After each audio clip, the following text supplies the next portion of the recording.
Oremos en esta mañana del domingo para ir a la palabra del Señor. Padre que estás en los cielos, te alabamos y te glorificamos, te bendecimos y te damos gracias por permitirnos acercarnos a tu palabra, para exponernos a la enseñanza que el Espíritu Santo traiga a nuestras vidas en este domingo, en la mañana de hoy, Señor. Que tú puedas edificarnos, enseñarnos y exhortarnos, Dios, a través de tu palabra. Gracias por tu pueblo, por la iglesia, reunida ahí en sus casas para aprender de tu palabra y para edificarse a través de ella. Transforma nuestro carácter. Te lo pedimos en el nombre de Cristo Jesús. Amén y amén. El tema de hoy es: somos convocados a la oración. Anote, si usted toma apuntes, somos convocados a la oración. Y el texto base lo encontramos en el libro del profeta Jeremías, capítulo 33, versículo 3. Es uno de los textos de oro, los textos áureos, los textos favoritos, conocidos y memorizados por el pueblo de Dios. Jeremías 33, 3, que dice: clama a mí y yo te responderé, y te enseñaré cosas grandes y ocultas que tú no conoces. Clama a mí y yo te responderé, y te enseñaré cosas grandes y ocultas que tú no conoces. Este profeta Jeremías, que es conocido como el profeta llorón por sus lamentos, por la condición espiritual del pueblo de Israel, es un profeta que vive en tiempos difíciles. Y son tiempos difíciles en primer lugar porque el pueblo al cual pertenece Jeremías, él había sido llevado también cautivo con el rey, está en cautiverio, está sin libertad. Son tiempos difíciles para Jeremías porque el mensaje que Dios le ha dado para darle a este pueblo, para alentarlo, para hacerlo volver otra vez al seno de Dios, no es un mensaje que está siendo receptivo, sino que está siendo rechazado. Es también difícil para Jeremías estos tiempos por la condición personal de él. Él se encuentra también privado de la libertad, está preso, pero llega en ese momento la voz de Dios, llega la convocatoria de Dios, llega para darle aliento al profeta, al siervo de Dios, y viene una palabra para él en esa angustia, en ese lamento, en ese lloro. Dios entonces le convoca, le invita a una vida de milagros. Ven, Jeremías, que te voy a mostrar una vida de milagros, una vida de manifestaciones sobrenaturales sobre tu vida y sobre el pueblo. Porque la oración transforma vidas, la oración cambia circunstancias, la oración produce milagros en nuestra vida. Entonces, lo primero que encontramos aquí, en este versículo 3, es el privilegio de la convocatoria a la oración. Dice: clama a mí. Y ese clama a mí es una invitación que hace Dios. Le hace al profeta, le hace a su pueblo. Hoy la iglesia, a raíz de esta crisis, de estos tiempos de incertidumbre, de esta pandemia, la iglesia, los concilios, las denominaciones, las federaciones, los cristianos mismos están orando como nunca antes. Se convirtió la pandemia en una invitación al pueblo de Dios para orar como nunca antes lo había hecho. Y la oración comienza así, con la invitación de Dios, no con nuestra condición afligida, no con nuestra condición necesitada, porque así se vuelve la oración una oración utilitaria, donde si tenemos motivos para orar, oramos. Y no son nuestros motivos. El motivo para orar es la invitación de Dios a orar. Cuando llegamos con nuestros motivos, llegamos solamente con lo material, con lo utilitario. Ahora, considere la dificultad que tenía Jeremías. Versículo 1. Vino palabra de Jehová a Jeremías la segunda vez, estando él aún preso en el patio de la cárcel, y le dice cosas allí. De manera que Dios invita al profeta en un momento de dificultad donde no puede ni siquiera trasladarse al templo para orar, ni a algún lugar, ni a alguna sinagoga, y Dios lo convoca, lo invita a que clame a Él. Hay muchas invitaciones a orar que encontramos en la Biblia. El Señor Jesucristo nos enseñó en Mateo 7:7, pedid y se os dará, buscad y hallaréis, llamad y se os abrirá. El apóstol Santiago dice, pedís y no recibís porque pedís mal. Y nos enseña la Biblia a pedir con intrepidez en tiempos de necesidad. Entonces, somos convocados a orar por el Señor. Tenemos, número uno, la invitación de Dios. En segundo lugar, vemos la promesa de la oración. Dice el versículo 3, y yo te responderé. Esa respuesta es una promesa que Dios está haciéndole al clamor que va a hacer Jeremías, a la respuesta a esa convocatoria que Dios le está haciendo. Yo te responderé es la promesa de Dios ahora, y la respuesta va a hacerse realidad. Dios siempre nos responde. No es simplemente una terapia teológica, no es tirar el dado para ver qué nos va a salir. No es como girar ese molinillo. Son momentos donde podemos acercarnos a Dios. No es inclinarse ante una falsa esperanza, no es inclinarse ante un ídolo. Dios nos oye cuando oramos y dice, clama a mí y yo te responderé. Y Dios está entonces dándonos a nosotros también esa promesa. Dios siempre nos escucha cuando oramos, y nosotros podemos encontrar en la Biblia testimonios de que Dios oye. Dice, si se humillare mi pueblo, sobre el cual mi nombre es invocado, y oraren y buscaren mi rostro, y se convirtieren de sus malos caminos, entonces yo oiré desde los cielos, y perdonaré su pecado y sanaré su tierra, ¿verdad?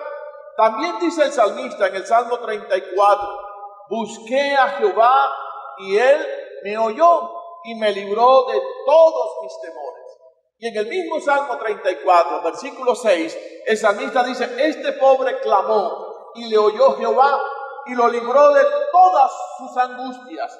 Esas son respuestas a las oraciones que aseguran que Dios está escuchando.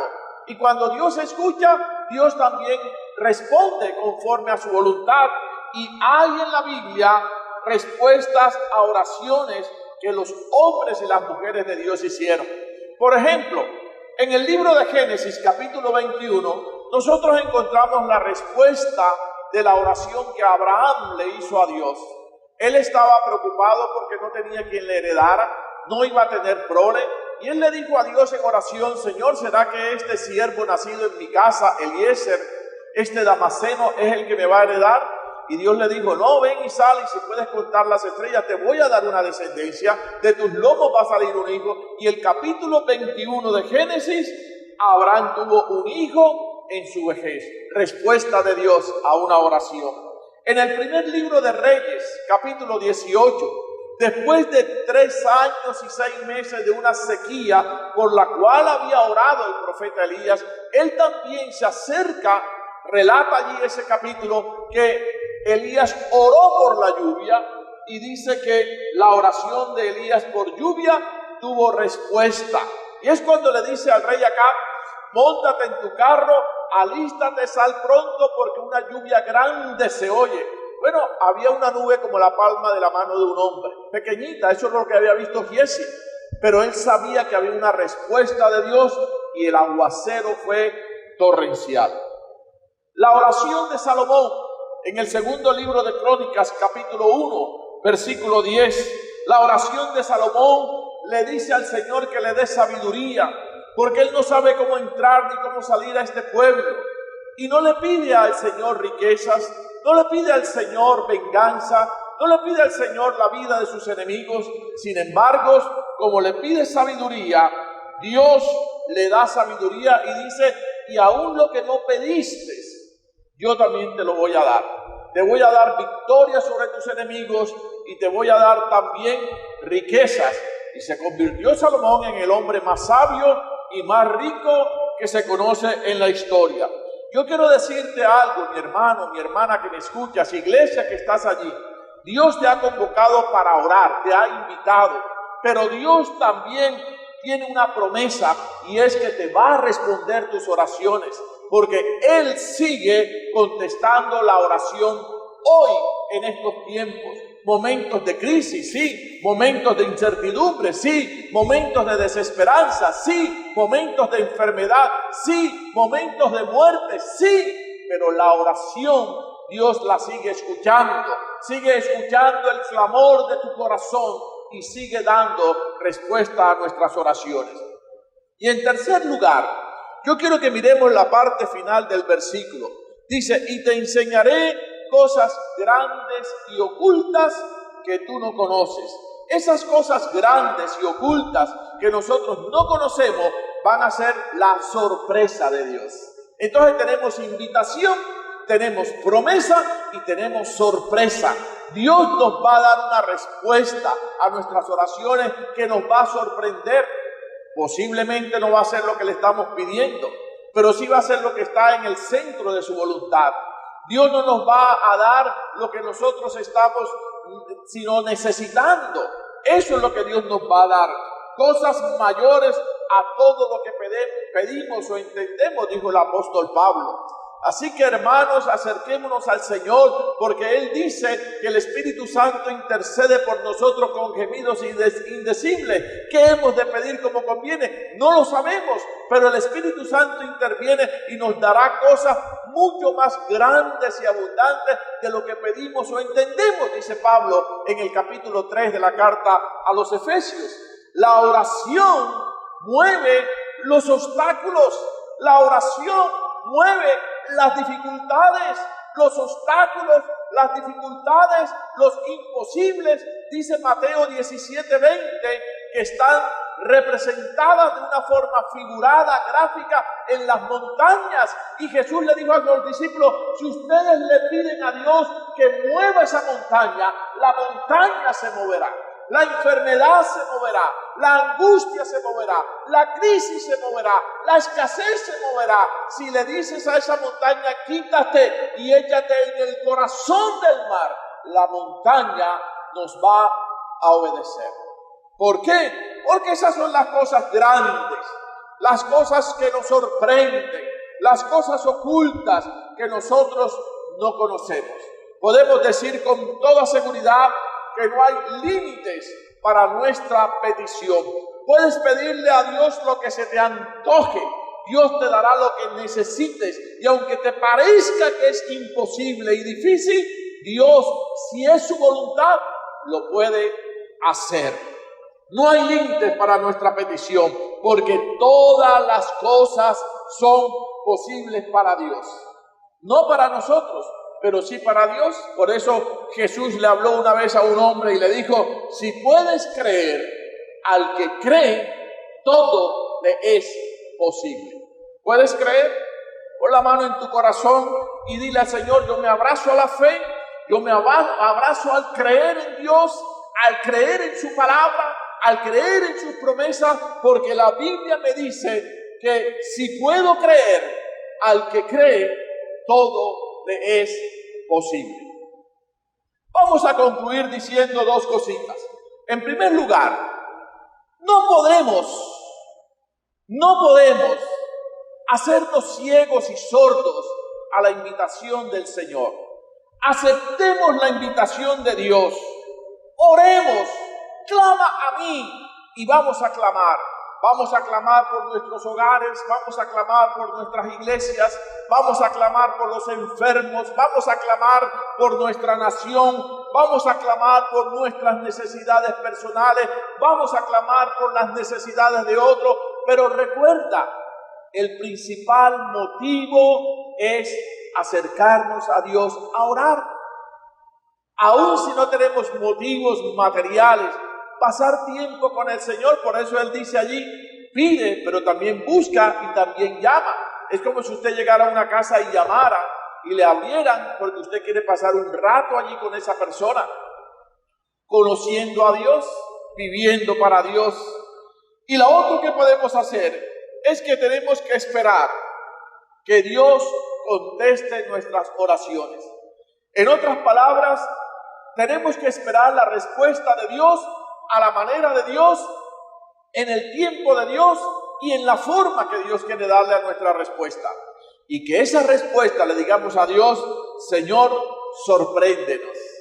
Fíjate que te pedí algo pequeñito y tú me diste algo grande. Nos sorprendes. Fíjate que te pedí algo con un límite y tú rompiste el límite. Acepta la invitación de Dios y espera que Dios te sorprenda. Dile al que esté allí cerca de ti: Jehová te bendiga y te guarde. Jehová haga resplandecer su rostro sobre ti y tenga de ti misericordia. Jehová alce sobre ti su rostro y ponga en ti paz. Y dile a ese hermano, a ese hijo, a ese nieto: somos convocados a la oración. Dios nos invita, Dios nos promete respuesta y Dios nos promete respuestas que nos van a sorprender. Abrazados a la fe, saldremos adelante. Que Dios les bendiga rica y abundantemente.